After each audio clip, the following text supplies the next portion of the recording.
Okay, so the Pakistani mom inside of me hates the fact that there's so much wax left and no more wick. So I'm going to teach you guys how to save all your candles. Fill it up with water. I'm going to put it in there for about 2 minutes. So it's going to start to do this. Also, because the jar is still hot, you can peel off the sticker. So now all you got to do is this. Oh my god, okay. So now you're left with this. Take an old candle and put in all your wax and break it up into pieces. And then you're gonna wanna get a wax warmer and just put your candle wax on the top.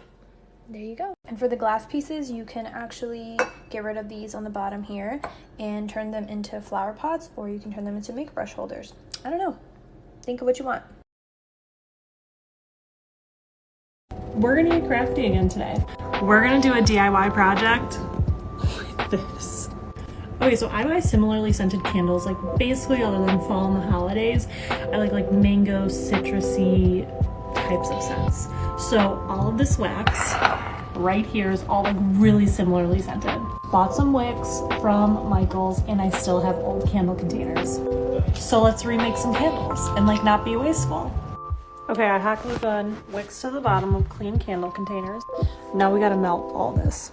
So you can use a double broiler or the microwave to melt your wax. I'm gonna do a double broiler because I saw a piece of metal in the wax and don't want microwave metal. Okay, so it's melted. Now I'm gonna pour it. All the wax only filled up this candle, not even that one, and now I'm gonna let it dry. Finished product, and I love it. Pumpkin apple is my all-time favorite candle, so I'm not letting any of it go to waste. The first thing I'm going to do is melt the candle down and then pour it into my silicone molds. I'm then going to clean out the jars inside and out, and then after a few hours, I put the wax melts back into the container. If you're anything like me, I know you've got to have this bowl somewhere in your house. This is all the leftover wax from every single candle you've ever burnt in your entire life, probably. All mixed together because who cares? You love all the scents. And you're smart because this is what you can do with it. I have a candle that fits perfectly onto this wax burner, so every time the wax is old, nasty, out of scent, I dump it out, let it cool, throw that in the trash, and then I load it back up with all this leftover wax I have from all my Bath & Body, Yankee candles, etc. It is literally amazing. It's such a good use. You feel really good not wasting stuff, and it smells amazing. I shove it full, and then you set it on that burner, and I'm telling you what, your house will smell good for 3 months with this thing. You put it on there, you forget about it. Believe me. I'm going to explain one method of getting the wax out of a broken jar. As you see here, there are a few ways to do it, but today I want to talk about the freezer method.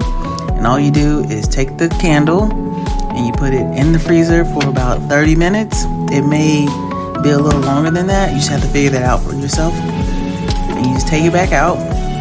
You can do this part inside or outside, but put it inside of a plastic bag, and then you cover it up, turn it upside down, and bang it on the counter.